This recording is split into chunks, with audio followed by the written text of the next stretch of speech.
শুভেচ্ছা সহ আমন্ত্রণ প্রত্যেককে এটিএন সংলাপে আপনাদের সাথে আছি আমি আমিনুল মজলিস। দর্শক, আপনারা জানেন সমসাময়িক ও জনগুরুত্বপূর্ণ বিভিন্ন বিষয় নিয়ে আমাদের আলোচনা অনুষ্ঠান। আমাদের আজকের আলোচ্য বিষয় নিষিদ্ধের প্রজ্ঞাপন, ইতিহাসের প্রতিশোধ। এ বিষয়ে আলাপ করবার জন্য স্টুডিওতে রয়েছেন দুজন সম্মানিত অতিথি। আমাদের সাথে রয়েছেন সাবেক মন্ত্রী এবং নবগঠিত বাংলাদেশ জনতা পার্টি বাংলাদেশের নির্বাহী চেয়ারম্যান ও মুখপাত্র জনাব গোলাম সারোয়ার মিলন। রয়েছেন বাংলাদেশ সুপ্রিম কোর্টের আইনজীবী জনাব অ্যাডভোকেট আবু হেনা রাজ্জাকি। এছাড়া অনলাইনে আমাদের সাথে যুক্ত আছেন বাংলাদেশ জাতীয়তাবাদী দল বিএনপি চেয়ারপারসনের উপদেষ্টা জনাব হাবিবুর রহমান হাবিব। আপনাদের তিনজনকে অনুষ্ঠানে স্বাগত। প্রিয় দর্শক, আপনারা যারা অনুষ্ঠান দেখছেন না, আশা করছি পুরো অনুষ্ঠান জুড়েই আপনাদেরকে সাথে পাবো। আপনাদের জ্ঞাতার্থে জানিয়ে রাখি, অনুষ্ঠানটি সরাসরি ফেসবুকে সম্প্রচারিত হচ্ছে। সেক্ষেত্রে facebook.com/ATN বাংলা অনলাইন এই লিঙ্কে ক্লিক করলে আপনারা অনুষ্ঠানটি দেখতে পাবেন। কথা না বাড়িয়ে আমরা চলে যাব মূল আলোচনায়। প্রথমেই জনাব হাবিবুর রহমান হাবিব, আপনাকে দিয়ে আলোচনা শুরু করছি। আমাদের আজকের আলোচ্য বিষয় নিষিদ্ধের প্রজ্ঞাপন, ইতিহাসের প্রতিশোধ। আপনি এরই মধ্যে জেনেছেন বাংলাদেশ আওয়ামী লীগের সকল কার্যক্রম নিষিদ্ধ করা হয়েছে। সরকারের যে মৌখিক নির্দেশনা ছিল তার উপর আজকে প্রজ্ঞাপন হয়েছে। বিষয়গুলো নিয়ে আলাপ করবেন এবং আপনি এও জানেন যে এই বাংলাদেশ আওয়ামী লীগ এর আগেও দুবার নিষিদ্ধ হয়েছিল। একবার 1971 সালে, একবার বাংলাদেশ আওয়ামী লীগ নিজেকে নিষিদ্ধ করেছিল বাকশাল গঠনের মধ্য দিয়ে। এই বিষয়গুলো যেমন রয়েছে, পাশাপাশি বাংলাদেশ আওয়ামী লীগ অন্যান্য দলকেও নিষিদ্ধ করেছে এবং সাম্প্রতিক অতীতে বাংলাদেশ জামায়াত ইসলামী তাদের নিবন্ধন বাতিল করেছে, নিষিদ্ধের ঘোষণা দিয়েছে। সার্বিকভাবে বিষয়গুলো নিয়ে আপনার মতামত শুনবো। জনাব হাবিবুর রহমান হাবিব, আপনার মাধ্যমে এটিএন বাংলার সম্মানিত দর্শক সালাম, বিজ্ঞ দুজন আলোচককে শুভেচ্ছা। আওয়ামী লীগ এর আগে দুইবার নিষিদ্ধ হয়নি, একবার নিষিদ্ধ হয়েছিল, একবার নিজেরা আত্মহত্যা করেছিল।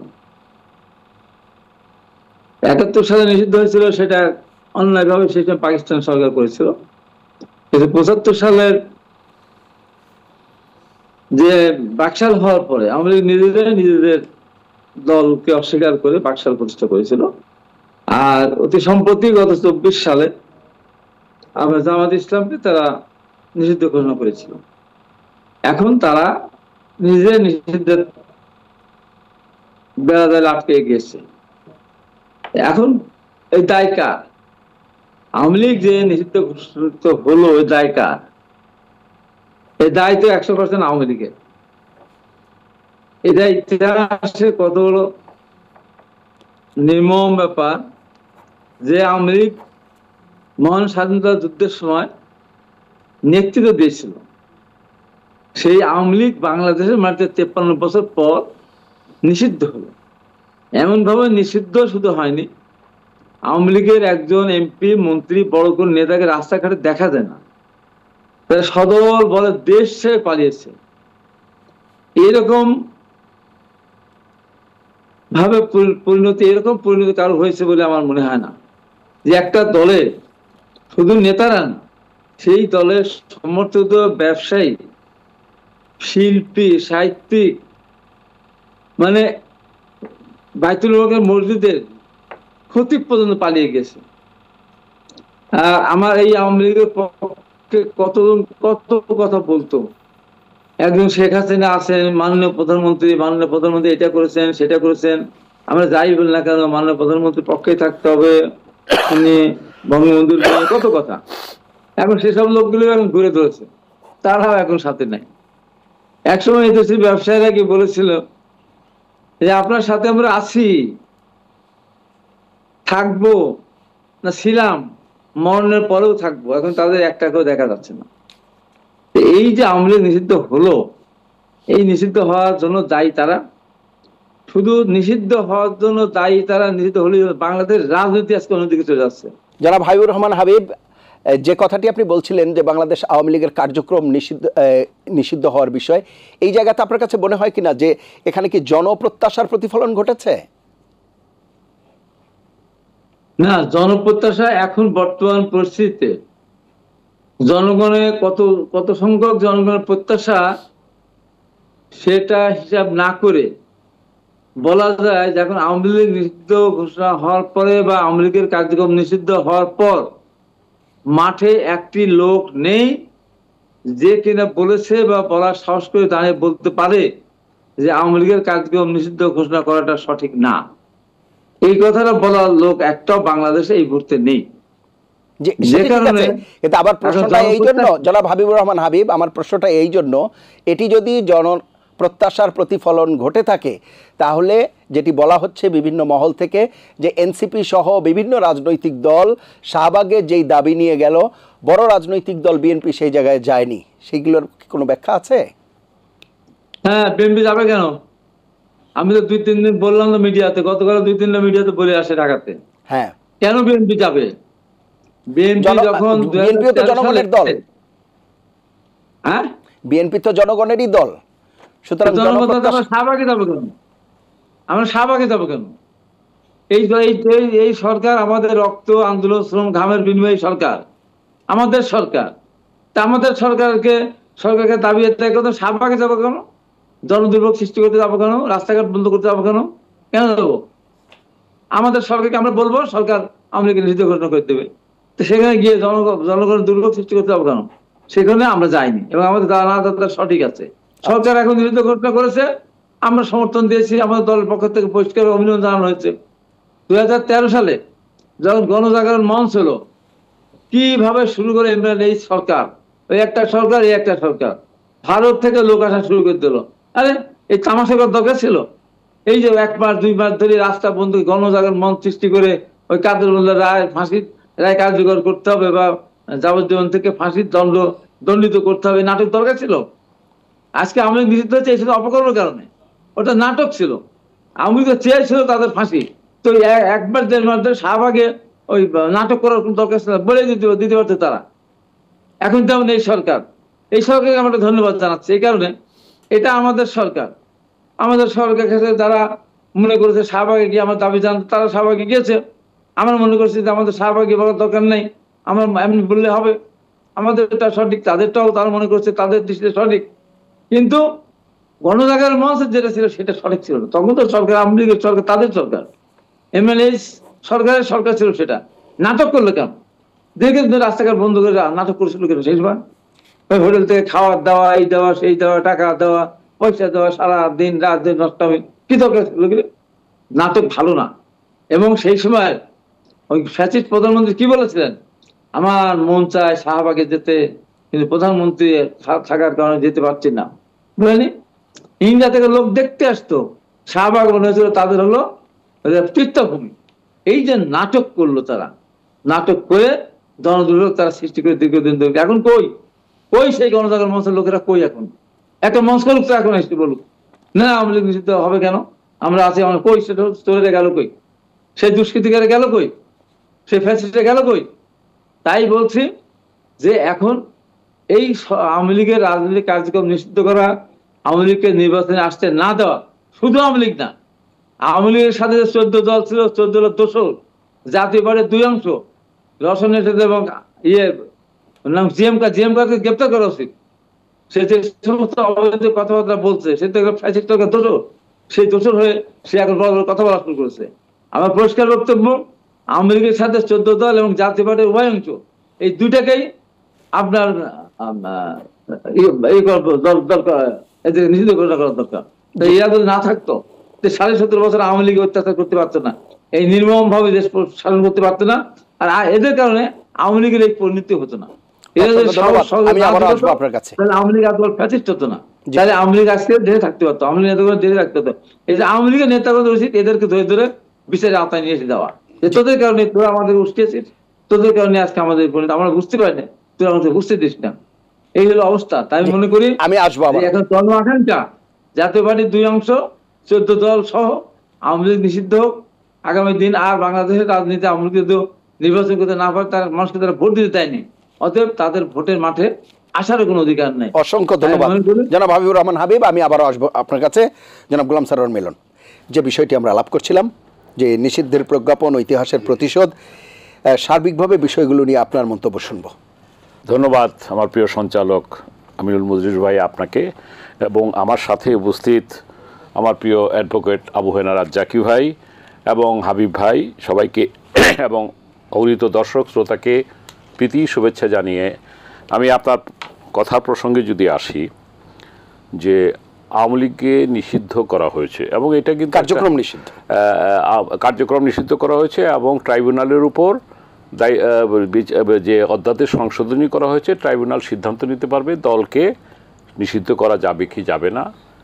সুতরাং আমি একটা কথা বলতে চাই যে আমি যদি মানে প্রথম কথা বলি যে আপনি অলরেডি আমার সম্পর্কে বলেছেন যে আমরা নবগঠিত জনতা পার্টি বাংলাদেশের পক্ষ থেকে আপনাদের সবাইকে আমি শুভেচ্ছা জানাতে চাই এবং দোয়া চাই এই কারণ আমরা বলেছি যে ৭১-এর মুক্তিযুদ্ধের চেতনা এবং ২৪-এর আকাঙ্ক্ষাকে ধারণ করে আমরা আগামী দিনের নতুন বাংলাদেশ গড়ার প্রত্যয় দলটা করেছি এবং এখানে আমরা মনে করি যে আমাদের আত্মপরিচয় হচ্ছে আমরা বাংলাদেশি জাতীয়তাবাদ এবং আমাদের নেতা যেখানে আমরা মনে করি যে শেরবাংলা ফজলুল হক, মাওলানা আব্দুল হামিদ খান ভাসানী, শেখ মুজিবুর রহমান এবং শহীদ রাষ্ট্রপতি জিয়াউর রহমান যিনি স্বাধীনতার ঘোষণা করেছিলেন, এই ৪ জন নেতা আমাদের সামনে ছিলেন। এখানে শ্রদ্ধা রেখেই বলতে চাই যে তিনি নিশ্চয়ই বঙ্গবন্ধু শেখ মুজিবুর রহমান, কিন্তু তিনি ৭১ পর্যন্ত তাকে আমরা সবাই শ্রদ্ধা করব, কিন্তু ৭১-এর মুক্তিযুদ্ধের ঘোষণা কিন্তু শহীদ রাষ্ট্রপতি জিয়া দিয়েছিলেন। উনি কিন্তু পাকিস্তানের কাছে আত্মসমর্পণ করেছিলেন এবং আমি হাবিব ভাইয়ের সাথে এক জায়গায় সম্পূর্ণ একমত যে এই আওয়ামী লীগ পাকিস্তান সরকার নিষিদ্ধ করেছিল, পরবর্তীতে সে নিজেকে আত্মহত্যার মধ্য দিয়ে রাজনৈতিকভাবে আত্মহত্যার মধ্য দিয়ে সে বাকশাল তৈরি করেছিল এবং যার পরিণতি ৭৫-এর একটি পরিবর্তন হয়েছিল। ৭ই নভেম্বর হলো, তারপর ৯০-এর পরিবর্তন, তো অর্থাৎ ৪৭, ৭১ এবং ২৪ মোটার আগে বড় পরিবর্তন, এর মাঝখানে ৭ই নভেম্বর আছে, ৯০ আছে। যেহেতু সময় বেশি নেই আমি জাস্ট এটা ধরিয়ে দিলাম। আজকে এই যে জিনিসটা হলো, শেখ হাসিনা পতিত প্রধানমন্ত্রী, তিনি ১৫টা বছর শাসন করেছেন। আমার কথা হলো যে আজকে তিনি যে শাসন করেছেন, আজকে আমরা তাকে ফ্যাসিবাদী বলতে চাই। আমি বিকল্প কোনো মানে ফ্যাসিবাদেরও শব্দ আমি খুঁজে পাইনি এই কারণ ফ্যাসিস্ট হিটলার সত্যিকারভাবে জনগণ দ্বারা নির্বাচিত ছিল, এক। দ্বিতীয়, ফ্যাসিস্ট হিটলারও যুদ্ধের এই দ্বিতীয় মহাযুদ্ধের সময় তিনি কিন্তু পালিয়ে যান না, তিনি কিন্তু আত্মহত্যা করেছিলেন। শেখ মুজিবুর রহমান ৭১-এ আত্মসমর্পণ করেছিলেন আর শেখ হাসিনা পালিয়ে গেছেন। আমি এই ইতিহাসটা বলার উদ্দেশ্য হলো যে আওয়ামী লীগ তার একটা বড় দল, সেই মুসলিম আওয়ামী লীগ থেকে আরম্ভ করে আজকে যে বাকশাল, তারপরে আবার আওয়ামী লীগ, এটি অনেক ইতিহাস, একটা বর্ণাঢ্য ইতিহাস আছে। কিন্তু সেই বর্ণাঢ্যর মধ্যে যে কালিমা লেপন করেছে, যে ইতিহাস রচিত হয়েছে, এটা আমি নতুন করে বলে আর এটা করতে চাই না। আজকে আমি যে কথাটা বলতে চাই যে সেটি হচ্ছে যে এই নিষিদ্ধ যেটা করা হয়েছে এটা জনআকাঙ্ক্ষা ছিল এবং আমি বলি জনপ্রত্যাশা ছিল যে তাদের কার্যক্রমটা নিষিদ্ধ হোক এবং দল হিসাবে প্রথমে আমি যে সব জায়গায় বলেছি তাদের বিচার হইতে হবে, ন্যূনতম সংস্কার হইতে হবে, তারপর নির্বাচন হইতে হবে। কিন্তু প্রশ্ন হলো এই ৩ দিন ছুটি মধ্যে আমার কাছে কিংবা আমাদের অনেকের কাছে পারসেপশনটা এরকম এসেছে এটা একটা নাটক মঞ্চস্থ হয়েছে। কীরকম? কেন? এই কারণে যে সাবেক রাষ্ট্রপতি হামিদ পালিয়ে গেলেন, তারপরে এটাকে কেন্দ্র করে উত্তেজনা, যমুনার বাসভবন ঘেরাও, এদিকে কিন্তু বন্ধ শুরু হয়ে গেছে, 3 দিনের বন্ধ তো বলে তারপরে এই আওয়ামী লীগ নিষিদ্ধ না হয়। আওয়ামী লীগ নিষিদ্ধের কার্যক্রম তো এটা প্রতিটা দলের সাথে আলোচনা করে ঐক্যমতের ভিত্তিতে, যেটা আমাদের দল থেকে বিবৃতি দেওয়া হয়েছে এবং বক্তব্য স্পষ্ট করা হয়েছে যে এটা বাস্তবায়ন করা হোক এবং সবার সাথে আলোচনা করে। তো যাই হোক, যেই আমি নাটকটা বললাম এই কারণে যে 10,000 কি 20,000 লোকই ধরলাম যে আজকে ছিল এবং এটা একটা চাপ প্রয়োগ করে একটাই করা হয়েছে। 5ই আগস্টের যে গণ অভ্যুত্থানের যে স্পিরিট আমরা ধারণ করি কিংবা যেভাবে ফ্লো ছিল, আপনি কি এই নিষিদ্ধের আগে সেটা ছিল? আমি কিন্তু তাই বলে আওয়ামী লীগকে ডিফেন্ড করতেছি না, আমি এটা দেখাতে চাচ্ছি। তাহলে এখন যদি আমি বলি যে বিএনপি একটা বড় স্টেক হোল্ডার, বিএনপি যদি 50,000 লোকের সমাগম করে যদি বলে যে এই ডিসেম্বরে নির্বাচন দিতে হবে, তাহলে কি সরকার সেটা করবে? অর্থাৎ আমি যেটা বুঝাতে চাচ্ছি যে এই সরকারকে একটা গন্তব্য ঠিক করতে হবে, একটা সুনির্দিষ্ট রোড ম্যাপ তৈরি করতে হবে এবং আমরা যে কথাটা বলতে চাচ্ছি যে সংস্কারগুলি হচ্ছে সেই সংস্কারগুলো অবশ্যই ন্যূনতম একটা সংস্কার হইতে হবে, অবশ্যই প্রশাসনের সংস্কার হইতে হবে, অবশ্যই নির্বাচনী সংস্কার হইতে হবে। কিন্তু এখন পর্যন্ত 9 মাস হয়ে গেল, যে 9 মাসে আমরা মুক্তিযুদ্ধ অর্জন করেছি, যে 9 মাসে আমরা অনেক কিছুই করতে পারি। আমরা এই বাংলাদেশের জাতিরা প্রমাণ করেছি অতীতের ইতিহাসে। আজকের এই 9 মাসে কিন্তু দৃশ্যমান আমরা কিছু দেখলাম না। আমি কিন্তু আন্তরিকতা লাস্ট লাইনটা এইভাবে শেষ করতে চাই, ডক্টর ইউনূস আমাদের, যেটা হাবিব ভাই বলছেন, সে জনগণের সরকার, কিন্তু তার সাথে যারা আছেন সেইখানে রাজনৈতিক প্রজ্ঞাবান ব্যক্তিবর্গের সমন্বয়ে একটা আমার মনে হয় টিমটাকে রিশাফল করা উচিত। না হলে আমার মনে হয় ভবিষ্যতে আরও এরকম অনেক মানে এটা কি বলবো, অস্বস্তি, বিব্রতকর অবস্থায় ডক্টর ইউনূস সাহেব নিজেই পড়বেন। আমরা তার উপর আস্থা রাখতে চাই, আগামীতে আমরা যাতে জনগণের জনআকাঙ্ক্ষা প্রত্যাশা পূরণ হয়। অ্যাডভোকেট আবু হেনা রাজ্জাকী, আমি আপনার কাছে যাচ্ছি। যে বিষয়গুলো এখানে এসেছে সার্বিকভাবে সেগুলো নিয়ে আপনি আলাপ করবেন। একটি বিষয় এখানে, এক হচ্ছে আমরা যেটি নিষিদ্ধের কথা বলছি, এটি দল নিষিদ্ধ না কার্যক্রম নিষিদ্ধ, এটি একটি বিষয়। কেন 8 মাস 9 মাস লাগলো এই বিষয়টি কেন প্রথম দিক? কারণ যে অপরাধগুলোর কথা বলা হচ্ছে, গুম খুম বা যে ধরনের অন্যায় অবিচার অত্যাচার, এগুলো তো আমাদের সবারই জানা, এগুলো তো এই 8 মাস 9 মাসে ঘটেনি, এগুলো আগেই ঘটেছে। সুতরাং শুরুতে নয় কেন, কেন এই বিষয়টিকে এই পর্যন্ত টানা হলো? সুতরাং এই দোলাচল দোষারোপ এই বিষয়গুলো আছে, সার্বিকভাবে আপনার আলোচনা শুনব। ধন্যবাদ আপনাকে, আপনার মাধ্যমে এটিএন বাংলার দর্শক শ্রোতা, একজন বিজ্ঞ আলোচক, অনলাইনে আছেন আমাদের হাবিবুর রহমান ভাই। দেখেন, সবসময় বিএনপি একটা কথা বলে যে 16 বছর যাবৎ তারা নির্যাতিত। কোনো সন্দেহ নাই তাদের ইলিয়াস হোসেন গুম হয়েছে, একরামে তার মেয়ের সাথে কথা বলতেছে তখন গুলি করে মারছে, মেজর সিনহা হত্যা হয়েছে, আয়নাঘর, তারপরে সেই 2013 সালের 5ই মে মতিল শাপলা চত্বরে আমাদের আলেমগণ এবং মাদ্রাসার ছাত্র হত্যা, জুলাইয়ে হাজার হাজার ছাত্র হত্যা, বিডিআর হত্যা, এগুলো যদি সব আপনি একত্র করেন, এগুলো সব যদি আপনি একত্র করেন তাহলে আপনি বলুন তো কী করা উচিত? সবগুলো যদি একত্র করেন তাহলে কি করা উচিত? খালি আইনের আশ্রয়, ওনারা এখন ইদানিং খুব আইনের কথা বলে। রাজনীতি আইন মানে না, রাজনীতির অধিকারটা আদায় করতে হয়, রাজনীতির অধিকারটা আদায় করতে হয়। ওনারা যখন আন্দোলনকে আদায় করতে গেছে, ফেরত এসে বলছে গেছিলাম, সাউন্ড গ্রেনেড মারছে, আর এই ইনজাস্টিস পুলিশ নিজেরা মাইরে আম করে দাবড়ায় কইয়া বাসায় চলে আসছে। আর ছাত্ররা বুলেটের তলে গেছে, মারা গেছে, তারা সামনে গেছে, মারা গেছে, সামনে গেছে। যুদ্ধের মাঠ থেকে ফেরত এসে বলা যায় না আমি যুদ্ধে ছিলাম। কেন বলছি কথাটা? আপনি বলেন, আমি সবাই বলবেন 16 বছর তারা আন্দোলন করছেন। টার্নিং পয়েন্টটা কোথায়? জুলাই। টার্নিং পয়েন্টটা কিন্তু জুলাইতে কিন্তু পালায়ে চলে গেছে। বাংলাদেশ নামের যে গাড়িটা চালাইতো শেখ হাসিনা, সেই গাড়িটার থেকে উনি ছিলেন ড্রাইভার। বাংলাদেশে কোনো ক্ষমতাচ্যুত অনেকেই হয়েছে, কেউ কিন্তু ক্ষমতা কাউকে না কাউকে দিয়ে দেশে বহাল তবিয়তে ছিল, কখনো জ্বলে গেছে, কখনো যায় নাই, সেটা ভিন্ন কথা। সাংবিধানিক দায়িত্ব ছিল তার। একটা প্রিন্সিপাল যদি ছুটি নেয় কলেজ থেকে, সেও ভারপ্রাপ্ত একজনকে দিয়ে যায়, কিন্তু উনি কাউকে দায়িত্ব দেন নাই, উনি পালায়ে গেছেন। সংবিধান পায়ের তলায় রেখে ডাস্টবিনে রেখে, কারণ আপনি সাংবিধানিক অধিকার যদি পালন না করেন, আপনি সংবিধান অবমাননা করার সামিল, রাষ্ট্রদ্রোহী করছেন। আপনি চলে গেলেন, আপনি দেশ গাড়িটা কিন্তু স্টার্ট করে থুয়ে গেছেন। সেই প্রজ্ঞাপনের মাধ্যমে শুধু ইঞ্জিনটা বন্ধ করছে, গাড়ির জায়গায় গাড়ি আছে। যদি আওয়ামী লীগ ধরেন গাড়িটাকে, গাড়ির জায়গায় গাড়ি আছে। এইবার আসেন, তারা ওনরা বলুক, সবাই বলুক যে আমরা আন্দোলনে সাক্ষাৎ করে বলছি আওয়ামী লীগের রাজনীতি বন্ধ করেন বা আওয়ামী লীগ নিষিদ্ধ করেন, কথা এখন কিন্তু বলছে।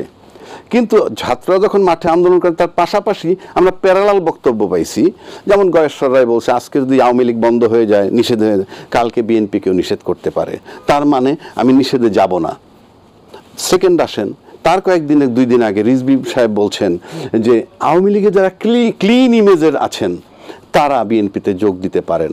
আচ্ছা, আওয়ামী লীগে ক্লিন ইমেজের লোক কে থাকতে পারে? আমি অনেক জায়গায় টকশো করেছি, যখন টকশো করেছি তখন উল্টা দিকে আওয়ামী লীগ ছিল, পাশে আওয়ামী লীগ ছিল। যখন আয়নাঘর চলমান, হত্যা চলমান, বিনা বিচারে হত্যা চলমান, মেজর সিনহা হত্যা, সাগররণীর বিচার হয় না, তখনও তো কিন্তু কেউ গিয়া ওই টকশোতে বলে নাই যে আয়নাঘরটা বানানো আওয়ামী লীগের ঠিক হয় নাই, কিংবা এই শাহবাগ শাপলা চত্বরে হত্যা করাটা ঠিক হয় নাই, কেউ বলছে টকশোতে? বলেনি। বুকে হাত দিয়ে বলেন তো আপনার ঘনিষ্ঠ আওয়ামী লীগের কোনো বন্ধু অন্য জায়গায় বসে একান্ত নিরিবিলি, তখনও কি বলছে?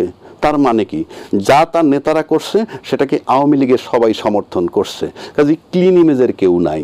কিন্তু তারপরে যদি বলেন যে ক্লিন ইমেজের কেউ থাকলে আমার কাছে আসেন, আমার দলে আসতে পারেন, এটার মানে হচ্ছে যে দলটা নিষিদ্ধ না হোক তার পক্ষে, নিষিদ্ধ করার পক্ষে নয়। হাবিবুর রহমান ভাইয়ের কথায় পরিষ্কার সেটা, উনি বললেন সরকার নিষিদ্ধ করেছে আমরা সমর্থন করেছি, এই মাত্র বলছে সরকার নিষিদ্ধ করেছে আমরা সমর্থন করেছি, তার মানে আমি গায়ে দোষ নিব না। তা নাহলে আপনার চোখের সামনে আপনার ভাইকে মারতেছে, আপনার চোখের সামনে গুম হত্যা হইতেছে, আপনি কি তখন তাকে রাইখা আইনের কাছে দৌড়ে দিবেন যে আমি থানায় যাই, পুলিশ ডাকি? whatever the result is, you will take the necessary action. Politics is that things. এখন আপনি যদি বলেন যে আজকে যদি আপনি এই কথাটা বলি যে এই যে 16 বছরের আন্দোলন টার্নিং পয়েন্ট নিল ছাত্ররা, একইভাবে আপনারা বারবার দেখা করছেন এবং বলছেন নিষিদ্ধ চাই বা তার চাই, কিন্তু তার টার্নিং পয়েন্ট কোনটা? তার টার্নিং পয়েন্ট কিন্তু ছাত্ররা আন্দোলন করছে তারপরে, এবং তারপরে প্রজ্ঞাপনটা আসছে।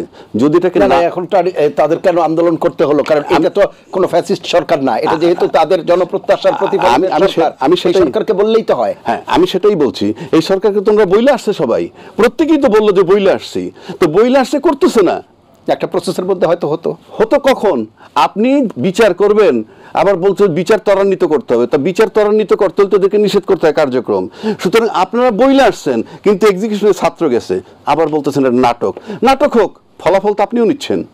আওয়ামী লীগ নিজে কার্যক্রম নিষিদ্ধ হইল, এইটার সুফল যদি কেউ পায় সব দলই তো পাবে। এখন যদি সে নাটক করেও নিয়ে থাকে, সেও তো আপনাদের উপকার করছে। নাম্বার ওয়ান, নাটক করে থাকলেও। 2 নম্বর, আপনি নাটকই বলেন, তাহলে আমরা যদি শাহবাগ আরেকটু পিছনে যাই, যখন ইমরানের সরকার আন্দোলন করছিল, কাদের মোল্লার মৃত্যুদণ্ড হয় নাই, ওখানে কিন্তু নাটক করলো শেখ হাসিনা। কি করলো? ইমরানের সরকারে নামাই দিল, আন্দোলন করে আইন সংশোধন করার পর তাকে ঝুলাই দিল। ফাইন, ঝুলাই দিচ্ছেন, এটা একটা নাটক। এখন কি হলো তাহলে? শাহবাগ জায়গাটা পুরনো, অর্থাৎ পুরনো বোতলে নতুন মদ। যেখানে ইমরানের সরকাররা ছিল সেখানে নাহিদ সরকার, হাসনাত সরকার, হান্নান মাসুদ সরকার, তারা আসছে। প্রশ্ন হচ্ছে নাটক হোক আর যাই হোক, আওয়ামী লীগের কার্যক্রম নিষিদ্ধ করা যদি সবার জন্য লাভজনক হয়, তাহলে কি তারা ক্ষতি করলো? Number one. নাম্বার টু, যদি তারা আন্দোলনটা না করতো, আমি তো নিশ্চিত এখনো প্রজ্ঞাপন আসতো না। কেন আসবে? কারণ আপনি তো সিচুয়েশন দিচ্ছেন। সুতরাং আমার কাছে মনে হয় যে সেটা 8 মাস লাগলো কেন? সেটা প্রথম দিকে কেন এই দাবি? 8 মাস লাগলো কেন? সেদিক থেকে বললে বিএনপিকে যথেষ্ট গুরুত্ব দিছে এই সরকার। কেননা চকের ইমাম সাহেবের আইনে তো রাষ্ট্রপতি বানায় নাই শেখ হাসিনা। শেখ হাসিনার খাচ্যতের সাথে যারে মিলছে তাকেই তো রাষ্ট্রপতি বানাইছে। তা নাহলে তো তখনও ডক্টর ইউনূস আইনে উনি বানাইতে পারতেন রাষ্ট্রপতি, কথার কথা বলছি। বানান নাই তো। আর যাকে বানাইছেন যে করাপ্ট ম্যান, ঠিক আছে, বানাইছেন, ভালো কথা, সব ঠিক আছে, কিন্তু স্বৈরাচার যখন তারে নিয়োগ দিছে, সে তো তার চরিত্রের লোক নিয়োগ দিছে। তাকে যখন অপসারণ করতে গেল, তখন আজকের এত বড় দল বলতেছিল ওনাকে অপসারণ করলে তো সাংবিধানিক সংকট হবে। তো শেখ হাসিনার যখন বিদায় দিছিলাম, তখন কি সংবিধান ফেরত আসছিল? তখনও তো সাংবিধানিক সংকট আপনি তৈরি করছেন। তো আপনি ঠিকই, তার মানে আপনি স্ট্যান্ড তো always in favour, partly against Hasina. Hasina কোথায়? ছাত্ররা গুলির তলে গিয়ে যখন সরাইলো, আপনি তখন আন্দোলন, ঠিক আছে, ফাইন, 16 বছর আন্দোলন করছেন, বললামই তো আপনার ক্ষতিগ্রস্ত, এত ক্ষতিগ্রস্ত বা পাটাতন্ত্র বিএনপি তৈরি করেছে, অফকোর্স। কিন্তু এত ক্ষতিগ্রস্ত হওয়ার পর আপনি চট করে কিভাবে বলেন শেখ হাসিনার স্বৈরাচারের দোসর সাংবিধানিক সংকট হবে? কোন যুগে আমি নীরব থাকতাম, কথার কথা বলছি, আমি নীরব থাকতাম, মানে স্পিরিটের সাথে যায় না। রাইট। সুতরাং আমি আসবো আবার আপনার কাছে, একটু শুনে আসি। বেশ কিছু প্রশ্ন হয়তো হাবিবুর রহমান হাবিবের কাছে আছে। যারা হাবিবুর রহমান হাবিব শুনছিলেন, অ্যাডভোকেট আবু হেনা রাজ্জাকী বেশ কিছু প্রসঙ্গ উল্লেখ করছিলেন, আপনার মন্তব্য শুনবো। অ্যাডভোকেট আবু হেনা রাজ্জাকী যে সমস্ত প্রসঙ্গ উল্লেখ করছেন, তার উত্তর দিতে ওনার মন খারাপ হবে। উনি যে ভাষায় কথা বলছেন, ওই ভাষায় উনি কথা বলতে পারেন না। বিএনপি দীর্ঘ 16 বছর আন্দোলন করেছিল, এদেশের মানুষ অত্যাচার নির্যাতন হয়েছে বলেই কিন্তু জুলাই তখন ছাত্ররা নেমেছে। কিসের জন্য নেমেছিল ছাত্ররা? আপনাকে প্রশ্ন করি। এই ছাত্ররা 2018 সালে কোটা সংস্কার আন্দোলন নেমেছিল। সরকার কোটা টোটালি বাতিল করে দিয়েছিল, ওনার ঘরে চলে গিয়েছিল, রাস্তায় আসেনি। 2018 সালে ভোটার বিরোধী নির্বাচন হলো, দিনের পর রাতের বেলা হলো, আমরা ক্ষত বিক্ষত হলাম। আমাদের 50 জন নেতাকর্মী ক্ষত বিক্ষত হয়েছে, আহত মহাসচিব, আমি নিজে হেলিকপ্টারে গিয়েছি। ওই সেদিন তো তারা কেউ মাঠে নামেনি। 2024 সালে নির্বাচন হলো 7ই জানুয়ারি, একদলীয় ভাবে একতরফা ভাবে নির্বাচন করে নেবে। রাজ্জাকি ভাই যে মানে ল্যাঙ্গুয়েজে কথা বললেন, একটা সাউন্ড গ্রেড মারলো, আমরা পালিয়ে চলে গেলাম, এই যে অসম্মানজনক আচরণ ওনার ভিতরে যেটা আমি দেখতে পাচ্ছি, যে সেটা শেখ হাসিনার চেয়ে কম না। এবং যেটা তারা সেদিন মাঠে আসে নাই, এই বাংলাদেশ আমরা চাইনি, একদলীয় ভাবে নির্বাচন হবে এটা আমরা চাইনি বলেছে, বলেনি। যখন কোটা নিয়ে আসলো, তার আগে আজিজ, বেনজির, মতিউর, আসাদ তাদের দুর্নীতি যখন সামনে চলে আসলো, বাড়ি গাড়ি বিভিন্ন পর্যায়ে, তখন আওয়ামী লীগ দেখলো যে এটা তো আমাদের ঘাড়ের কাছে চলে আসছে, একদম কাছে চলে আসছে, সন্নিকটে। তখন এইটা ঢাকার জন্য তারা কোটা আবার ফিরে নিয়ে আসলো। ফ্যাসিস্টদের যে চিন্তা, কোটা ফিরে নিয়ে আসলো, যে কোটা ফিরে নিয়ে আসলে ছাত্ররা মাঠে নামবে, ছাত্রলীগ যুবলীগকে দিয়ে ছাত্রদেরকে পিটিয়ে হলছাড়া করে দেবো, আর বিএনপি মাঠে নামলে বিএনপিকে পিটিয়ে জেলখানে দিয়ে দেবো, ভরে দেবো। এই মানসিকতা নিয়েই কিন্তু তারা সেদিন কোটাটা ফিরে নিয়ে আসছিল। এখন প্রশ্ন যদি রাজ্যের বাইরে করি, যদি ছাত্রদের দাবি ছিল বৈষম্য সমাধান করা, যদি এই কোটা প্রথমেই যদি 7% চূড়ান্ত রায়, পূর্ণাঙ্গ রায় যেটা বললো 7% দিয়ে যদি কোটা সংস্কার করে দিত, তাহলে কি ছাত্ররা মাঠে থাকতো? থাকতো না। ছাত্ররা অনির্বাচিত একদলীয়ভাবে ফ্যাসিস্ট একটা সরকার, তার প্রধানমন্ত্রীর সাথে দেখা করার জন্য বারবার চেষ্টা করেছে, প্রধানমন্ত্রী দেখা দেননি। তার মন্ত্রী, সেতু মন্ত্রী, পার্টির সাধারণ সম্পাদক তার সাথে সাক্ষাৎ করার জন্য প্রাণান্তর চেষ্টা করেছে, উপাধিকার কথা বলেনি।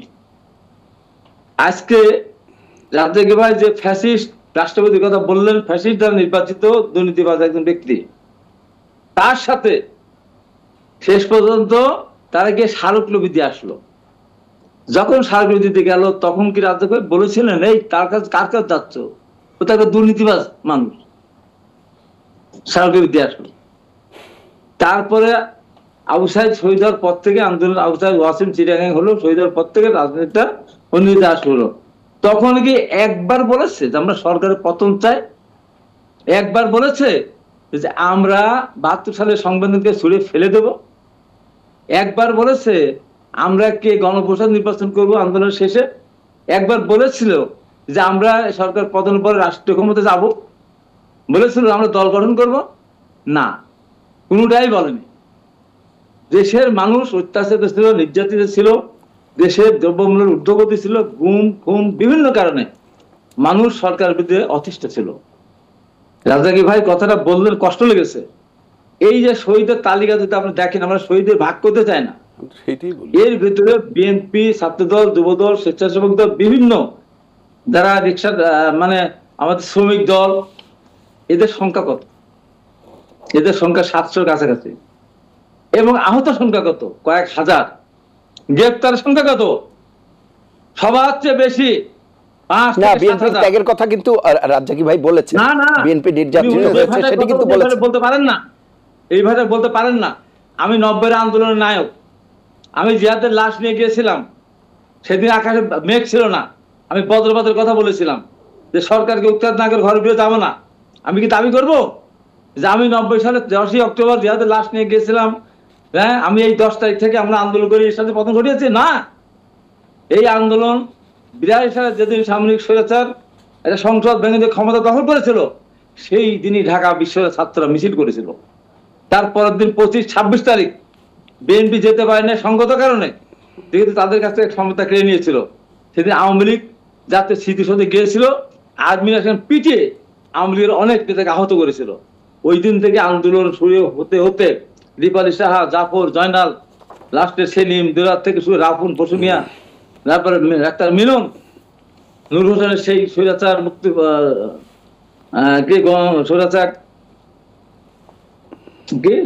স্বৈরাচার নিপাত যাক, গণতন্ত্র মুক্তি পাক, এদের বুক এবং পিঠকে পোস্টার, জীবন্ত পোস্টার করেছিল, স্বরচিত কবিতা লিখে। কোনো মূল্য নাই। ওই মূল্য ছিল বলেই আমরা 90 সালে আমরা যারা শেষ দিকে ছিলাম, কোনোদিন আমরা দাবি করি নাই যে আমরা কয়জন মিলেই আমরা এর সাথে পতন ঘটিয়েছি, আমরা সবসময় শ্রদ্ধা করেছি। ওই দিন থেকে যারা 82 সালের 24শে মার্চ থেকে যারা স্লোগান দিয়েছিল, মিছিল দিয়েছিল, আর এখন এসে ওনারা দেন 5ই জুলাই থেকে 5ই আগস্ট পর্যন্ত। এত সহজ না, ওনারা তো সেটি অস্বীকার করছেন না জনাব হাবিবুর রহমান হাবিব, করেন তো, সেটি অস্বীকার করছেন না, কিন্তু বলছেন যে ওনারা যেই দাবিগুলো করছেন তার সাথে আপনারা একাত্মতা। শুনেন, এটা আমরা আমরা আমরা ইলেকট্রিক শক খেয়েছি, কষ্ট করে সবকিছু করেছি, কোনো অবদান নাই। আমরা ঘর ছাড়া হলাম কেন? আমরা কেন ঘর ছাড়া থাকলাম? আমাদের লোকজন কেন কই আমলে একবার বলে নাই? সরকার বারবার বলেছে বিএনপি ষড়যন্ত্র করেছে, বিএনপি ষড়যন্ত্র করেছে, বিএনপি ষড়যন্ত্র করছে। আমরা ছেলেদেরকে সামনে দিয়ে যে বিএনপি সামনে চলে গেলে এটা তখন আর সর্বদলীয় হবে না, তখন এটাকে বলবো যে বিএনপি কারাপ দেবে। যে জন্য আমরা পিছন থেকে আমরা এগুলো করি। আমি প্রথম দিনই আমি সমর্থন দিয়েছি ওদেরকে যে তোমরা এগিয়ে যাও, তোমাদের আন্দোলন সফল হবে। তারপর যদি আসেন, তারপরে যখন এদেরকে ধরে নিয়ে গেল হারুন, অন্যায়ভাবে যখন ডিবি অফিসে আটকালো, কয়েকদিন রাখলো, রেখে মুসলেখা নিয়েছিল, এবং তারা বললো আমরা আন্দোলনের সাথে নাই, ভাঙচুরের সাথে নাই, অগ্নিসংযোগের সাথে নাই, সরকার পদের সাথে আমরা নাই বলেছিল। সেদিন যদি আমাদের বিএনপির মাহবুদ্দিন খোকনেরা সহ টাকা পয়সা শিক্ষকরা, জাহাঙ্গীর শিক্ষক না নামতো, আন্দোলনের ঘরের ভিতরে ঢুকে যেত। এটা হবে বাস্তবতা। আমাকে তো আমি বললাম ওই দিন যদি তারা এই বিবৃতি দিল, আমি এই বিষয়গুলো একেবারে স্পষ্ট জনাব হাবিবুর রহমান হাবিব। এখানে প্রশ্ন হচ্ছে, শুনুন 1 মিনিট, আমি বলি সেদিন আমি স্পষ্ট করে তাদেরকে বলেছিলাম তোমরা আত্মহত্যা করলে কেন? তোমার শহীদের রক্তের প্রতি তোমরা বিশ্বাসঘাতকতা কেন করলে? তোমাদের আন্দোলনের কারণে এতগুলি ছাত্ররা জীবন দিল, ঘরের শিশুরা শহীদ হলো, আর তোমরা তোমাদের ধরে নিয়ে গেল, তোমাদেরকে মেরে ফেলতো, আঙুল কেটে দিত? না, পারতো না, কারণ সারা পৃথিবী দেখেছে, দেশ দেখেছে।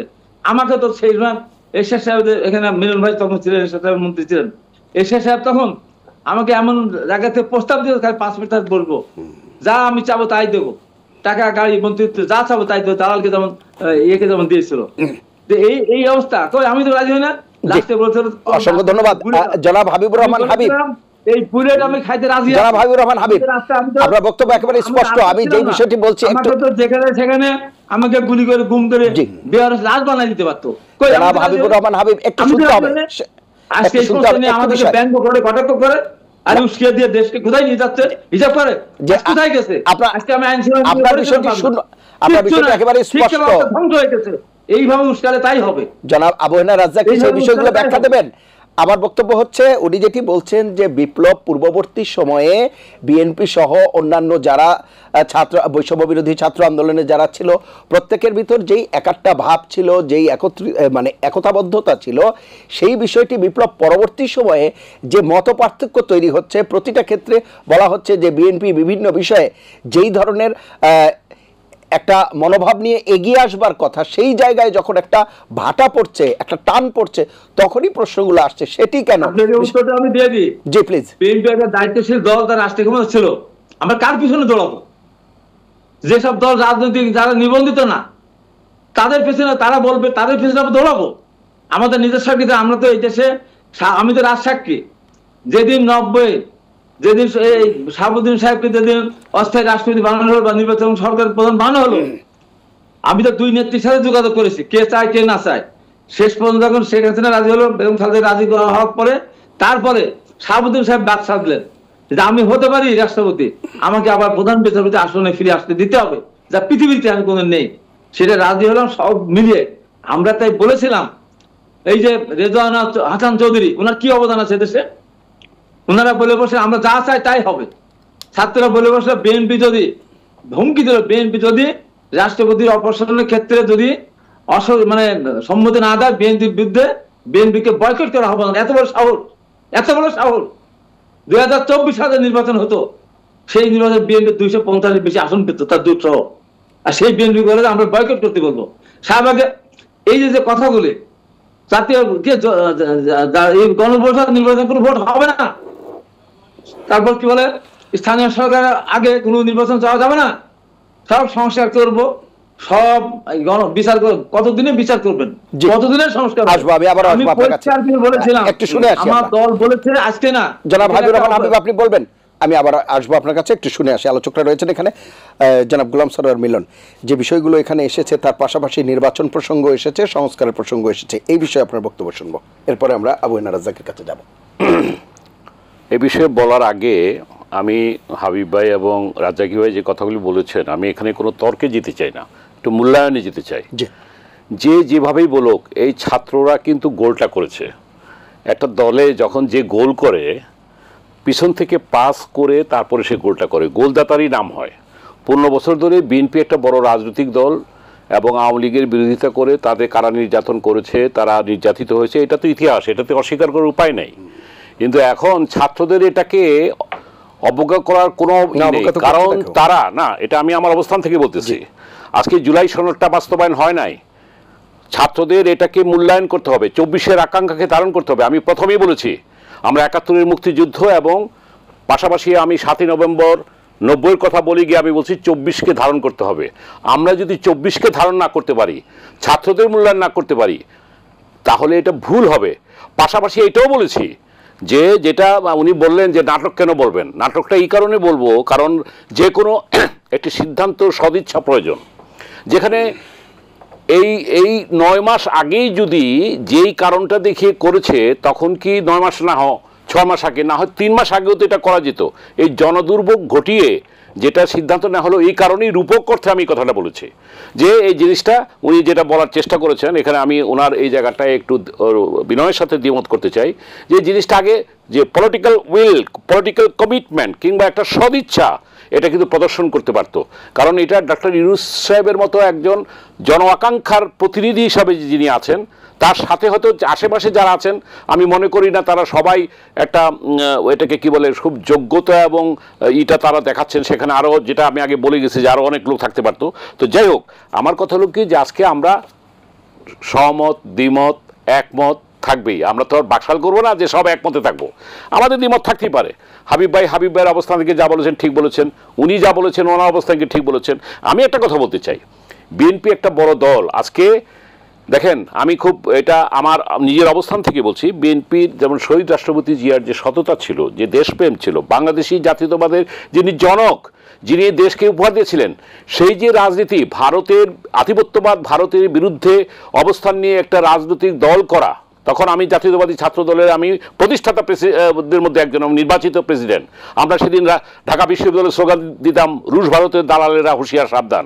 আজকে বিএনপির অনেকেই এই সততা, দেশপ্রেম এবং বাংলাদেশি জাতীয়তাবাদের ধারণ করেন না, অনেকেই হাবিব ভাইদের মতো আছেন যারা অনেকেই করেন। আজকে যারা ভারতের কোলে বসে করতে চান, এটাও তো জনগণের কাছে দৃশ্যমান।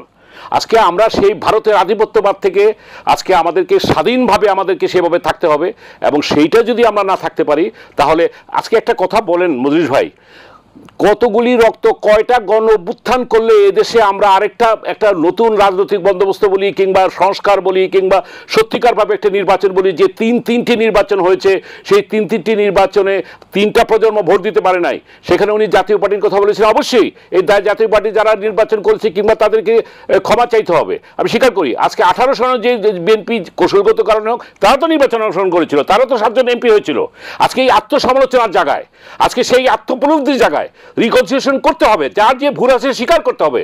খালি তো গলাবাজি করলে তো হবে না, খালি বলতে হবে না আমরা বড় দলের যেমন দায়িত্ব আছে, ঠিক তেমনিভাবে তাদের সমালোচনা করার, আমরা যারা নবগঠিত দল বলি কিংবা ছোট দল বলি কিংবা ব্যক্তি বলি, প্রত্যেকের রাইট আছে সমালোচনা করার।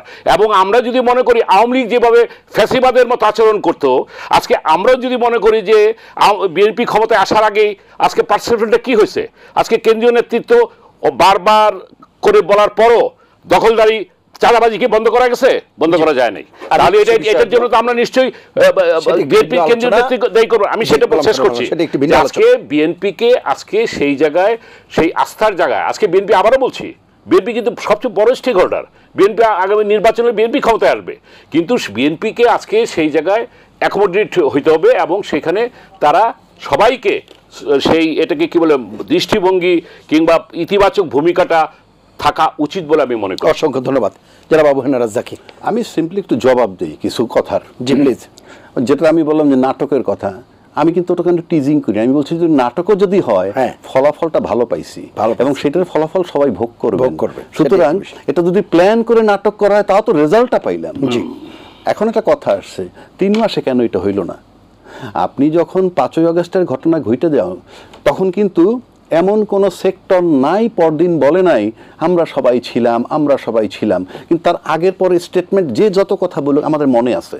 আমরা কিন্তু নগদ সাক্ষী একেবারে, তাই না ভাই? একদম নগদ সাক্ষী, কে কোথায় কি বলছে আমরা সব জানি। জাস্ট 5ই আগস্টের পর অনেক চেঞ্জ হয়ে গেছে। তখন এই ছাত্রগুলো ডিমোরালাইজড হয়ে গেছে যে ঘটনা কি, করলাম কি, এখন পাইছি কি। এই যে ডিমোরালাইজড হয়ে গেছে, আপনি দেখেন বিএনপির প্রতি হাইয়েস্ট লেভেলে অনার। এই যে জুলাই সনদের কথা বলা হয়েছিল, তখন কিন্তু বিএনপি বলছে এটা আমরা পরে করব, সবাই মিলে ঝিলে করব। এটা কিন্তু ডিলে হয়েছে। আবার একটা কথা আসছে দ্বিতীয় স্বাধীনতা। অনেকে বলে দ্বিতীয় স্বাধীনতা কি, কিন্তু একটা দিন সেন্স অ্যাপ্লাই করে না। দ্বিতীয় স্বাধীনতার মানেই হচ্ছে যে আর একটা স্বাধীনতা আছে। যদি বলতো অতীত কোনো স্বাধীনতা নাই, এইটাই স্বাধীনতা, তাইলে ওইটাকে ডিনাই করা হয়। কেউ যদি বলে যে গতকালকে আমার একটা সন্তান হয়েছে, দ্বিতীয় সন্তান, এটার অর্থ হলো আমার আরেকটা সন্তানকে স্বীকার করা। তো এইগুলো যদি আপনি না বোঝেন, তো এই যে ডিমোরালাইজড হয়ে গেছিল, এবং আমি দেখেছি এমন কোনো চ্যানেল নাই যেই চ্যানেল তাদেরকে তুচ্ছ তাচ্ছিল্য করেনি। অথচ আমার সংবিধান বলতেছে 25 বছর হইলে সে সংসদ সদস্য হইতে পারবে, 25-এর নিচে কেউ নেই যারা এখানে আছে। আপনি কেন অবজ্ঞা করবেন? আমার প্রশ্নটা হচ্ছে। আর আমাদের ক্যারেক্টারটা হইলে, আমার ছেলে যখন আমাকে অ্যাডভাইস করে, আমি কিন্তু গর্ব করে বলি মাই সান ইজ ভেরি ম্যাচিউরড। সে আমাকে এমন কিছু অ্যাডভাইস দেয়, আমি এটা ফলো করি। কিন্তু এইটা যদি মিলন ভাইয়ের ছেলে আমাকে অ্যাডভাইসটা দেয়, তখন প্রথম বলবো ছেলেটা ইসরে পাকা। তারপরেও যদি একই অ্যাডভাইস দেয়, তখন বলবো বেয়াদব। This is our character. আপনাকে মেনে নিতে হবে, সোজা বাংলা, জেনারেশন টু জেনারেশন মেনে নিতে হবে। আজকে লিডারশিপ তৈরি হয় নাই শুধুমাত্র একচ্ছত্র আধিপত্যের কারণে। আপনাকে লিডার তৈরি করতে, he is a leader, he or she is a leader who has the ability to produce leader. যেমন স্কুলের প্রিন্সিপাল ছাত্র প্রডিউস করে, এমন ছাত্র প্রডিউস করে যাতে প্রিন্সিপাল হতে পারে। অ্যান্ড প্রিন্সিপাল যদি চিন্তা করে কেউ প্রিন্সিপাল হবে না, তাহলে সব কিন্তু অন্যভাবে ডাইভার্ট করা হবে। এখন পদ্ধতি বলে দিবে, ফলাফল বলে দিবে পদ্ধতিটা ভালো ছিল কি না। সুতরাং ছাত্ররা যে আন্দোলনটা শাহবাগে করছে, তার ফলস্বরূপ যখন প্রজ্ঞাপনটা আসছে এই কার্যক্রম বন্ধ করে, অর্থাৎ অ্যাকশন বলে দিচ্ছে, মানে ফলাফল বলে দিচ্ছে যে পদ্ধতিটা ভালো ছিল, এই পদ্ধতি না নিলে আরও সাফার করতে হতো। এটা হলো আমার বক্তব্য। সুতরাং এর কোনো কাউকে কিন্তু ছোটোখাটো কিছু করা হয়নি। আপনাকে ফলাফলটা আদায় করতে হবে। আপনারা দাবি করে আসছেন, আপনি দাবি করে চুপ করে বসে থাকেন তো। একটা দরখাস্ত দিন যে আমি এই জিনিসগুলো চাই, তারপর যদি বারবার হ্যামারিং না করেন, আপনি দিবে আপনাকে। সবাই যদি জনদুর্ভোগ তৈরি করে এইভাবে করে, ওইটাও বিবেচনা রাখতে হবে। জনদুর্ভোগ বাংলাদেশে অনেক পুরনো ইতিহাস। না, এখন দাবি আদায়ের বিষয়গুলো যদি এরকম হয়ে যায়, আমি যা চাইলাম কতগুলো লোক গিয়ে আমি পরীক্ষায় পাশ করতে চাইলাম, আমি পরীক্ষা না দিয়ে আমি সেটি হয়ে যায়। আমি এই জায়গাটায় নিল কারা? ছাত্র নিল না অতীত সরকারের কর্মকাণ্ড বাধ্য করেছে? আপনি আমাকে বলেন। আজকে যে সিচুয়েশনটা, এটা কিন্তু 16 বছরের তৈরি করা। আমি 9 মাসে কিভাবে রিপেয়ার করব? তর্কের খাতিরে বলছি, 16 বছরের অঘটন আপনি 9 মাসে রিপেয়ার করে ফেলবেন। And this government is absolutely non cooperated by all. আপনি এখনকার সরকারের কাছ থেকে যদি আপনি আদায় করতে না পারেন, যেখানে কোনো মারামারি নাই, কাটাকাটি নাই, আপনার আয়নাঘর নাই, কিচ্ছু নাই, আপনি 100% সিকিউর। আমরা সবাই বলি দেশটাকে ক্ষতি করতেছে, আমি তর্কের খাতিরে মেনে নিলাম যে ইউনূস সরকার ক্ষতি করতেছে। যদি তাই হয়, আপনি রাজনীতিবিদ দেশটাকে ভালোবাসেন, তর্কের খাতিরে বলছি, আপনি দেশকে ভালোবাসেন, সবাই জনগণকে ভালোবাসেন। আমার তো ইউনূস সাহেবের সাথে কোনো প্রেমের দরকার নাই। Come to the field by tomorrow, get lost, election দেন আপনি। আমি কি তাকায় দেখবো উনি ডিসেম্বর পর্যন্ত দেশটাকে ক্ষতি করবেন? এবং যারা সাক্ষাৎ করে সর্বশেষ বড় দল, তারাও তো বলছে ডিসেম্বরের মধ্যে নির্বাচন চাই। কেন তারা বলেনি আমি জুলাইতে নির্বাচন চাই? কেন বলেননি? কেন এখন যে আমরা বলতেছি না আপনি, আমার দরকার নাই তো, আমার তো দেশের ক্ষতি হচ্ছে। না এইভাবে নির্বাচন হয় না, এই যে হয় না বলতেছেন, আবার করিডোর দিতেছে, এটা নিয়ে আলোচনা করতেছি, অর্থনীতি ধ্বংস হইতেছে, আইন শৃঙ্খলার উন্নতি হইতেছে না, সবই আমরা বলতেছি, অথচ উই নো দ্য রিয়েলিটি। এটা কোন পুলিশ, কোন প্রশাসন, সেটা তার সময় তৈরি করা প্রশাসন। আমি প্রশাসনের দোষ দিচ্ছি না, এক বিন্দু দোষ দিচ্ছি না। প্রশাসনকে পরিবর্তন করা সম্ভব না। প্রশাসনকে করাপ্ট বানায় পলিটিশিয়ানরা। কেন আমি বলি আপনাকে, একটা কথা উঠছে যে নির্বাচন আগে, কি জানি স্থানীয় সরকার নির্বাচন আগে, আমরা কেউ বিরোধিতা করতেছি। আমার প্রশ্ন হচ্ছে, ভোট কিন্তু স্থানীয় নির্বাচনের যেগুলো এমপির জন্য সেই ভোটই, ভোট তো আর নতুন হবে না। তো আপনি এমপি নির্বাচন হবেন, কিন্তু ইউনিয়ন পরিষদের যারা ভোটার তাদেরও ভোট লাগবে। আচ্ছা, যদি স্থানীয় সরকার নির্বাচনটা আগে হয়, তাহলে কি সুবিধা হয়? স্থানীয় লোকের পপুলারকে নিজে নিজে বিচার করবে, আমি দাঁড়াবো, ও দাঁড়াবে, কথার কথা বল, যিনি পপুলার তিনি হবেন। আর সংসদ নির্বাচন যদি আগে হয় ব্যাড ইম্প্যাক্ট আমি বলি, কারণ আমরা সবাই দেখে বড় হয়েছি। আগে যদি এমপি হয়ে যায় তারপরে কি করবে, যখন ইউনিয়ন পরিষদের নির্বাচন উপজেলা আনবে আপনি নিশ্চিত থাকেন এই এমপির প্রভাব থাকবে, সে সিলেক্ট করবে ওখানকার। এবং আমরা ট্রেডিশনালি দেখছি না, কিন্তু আবার এটাও কি না, আপনি একটু সংশোধন করবেন সেই বিষয়টি যদি বলেন। আমার ইয়ে হয়ে থাকে, ভুল হয়ে থাকে। সেটি হচ্ছে যদি আপনি স্থানীয় নির্বাচন আগে দিয়ে দেন, যেহেতু এটি প্রতীকের নির্বাচন না, সুতরাং আপনি যাদের চাইছেন না, বা আওয়ামী লীগের কথা বলছি, তাদের হাতে টাকা আছে, তাদের হাতে মাসল পাওয়ার আছে, তারা এখন ভেতরে আছে, বিভিন্ন আন্ডারগ্রাউন্ডে আছে, তাদেরকে কি আপনি সুযোগ করে দিলেন কিনা আচ্ছা। যে তারা এসে তখন রাজনৈতিক মাঠটা দখল করার? যদি তাই হয়, যদি আমি টাকার কথা বলেন তাহলে তো তার টাকা তার কাছে আছেই। তা আমি যদি এমপি আগে হওয়ার পর আমার রাজনৈতিক পুনর্বাসন একটা সুযোগ তৈরি হয়ে গেল না, আমার পাত্র সিলেক্ট না না আমার পাত্র সিলেক্ট করে যে অমুকে আমাদের দলের প্রতিনিধি, সে নির্বাচন করবে, তার টাকায় যদি সবাই, তাহলে তখনও তো সে টাকার কাছে বিক্রি হয়ে যাবে। ইলেকশনের ক্ষেত্রে তো একটা প্রতীক থাকবে, তখন তো সে চাইলে আর এমপি ইলেকশন না না না, এমপি ইলেকশন তো হবেই, স্থানীয় ইলেকশন তো সে করতে পারবে। না না না, এমপি ইলেকশন তো দলের প্রতীকই হবে, কিন্তু ওখান থেকে তো যখন নির্বাচন হবে ইউনিয়ন, তখন তো বিএনপি নির্বাচন বলেন, জাতীয় পার্টি নির্বাচন, জামাতের তার প্রার্থী তারা দিবে।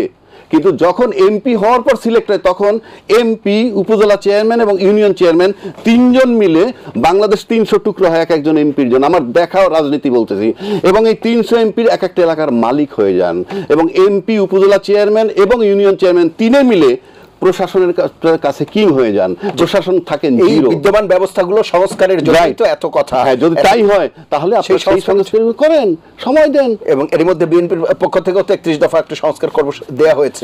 সংস্কার কর্মসূচি আপনি যদি আমাকে এক লাইনে বলতে দেন, এত সংশোধন লাগে না, এত সংস্কার লাগে না। কারণ কি জানেন, আপনি গুলি কাগজে কলমে, আপনি সিম্পল একটা, আমি বলি না যে আমারটা কার্যকর করতে হবে, আপনি যদি সিম্পল বলেন যে একই সময় দলীয় প্রধান এবং প্রধানমন্ত্রী হতে পারবে না, একই সময় দলীয় পদ এবং এমপি হইতে পারবে না, একই সময় দলীয় পদ এবং চেয়ারম্যান থাকতে পারবে না, এবং কোনো ব্যক্তি কোনো পদে দুইবার বেশি থাকতে পারবে না, শুধু এইটুক নিজ নিজ গঠনতন্ত্রে ঢুকান, আমি চ্যালেঞ্জ করলাম বাংলাদেশের স্বৈরাচার তৈরি হবে না। জি, অসংখ্য ধন্যবাদ।